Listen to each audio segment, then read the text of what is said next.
Xullas do'stlar, bilasizlar, shu kunlarda mana shu Bobur aka men orqamdan har xil videolar chiqyapti. Vizasini qilib berdim, u bu deb. Hali Saudiyaga yetib borishimga 2 oy bor-ku, Bobur aka. Bo'pti, xalqdan qo'rqmayapsiz. Allohdan qo'rqing. Allohning uyida turibsiz. Ka'bani atrofida turibsiz. $1000 deb oldingiz. Karta qo'yib, nedigitni qarzini beringlar deyapsiz. Qanaqasiga tushunmayapman men.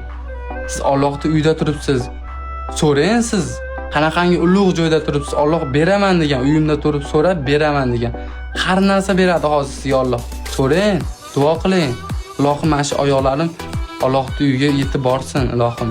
Men lekin sizga g'iybat qilmayman. Orqangizdan yomon gap gapirsam, men erkak emasman. Biz musulmonmiz, o'zbekmiz. Orqamda meni kuzatuvchilar butun esenga. Biz 40 million aholi bo'ldik O'zbekistonda. Bir-birimizni men yomon ish qilmaganman, o'zimga javob bera olaman. Lekin sizni qanaqadir dalillaringiz bormi? Isbot qilib video qilib chiqsam bo'ladi, lekin sizni oilangiz bor, ko'radi. Ularda oldida yomon ko'rinib qolmaydingmi? Oilangiz bor, bolalaringiz bor aka. Men sizni o'ylayapman.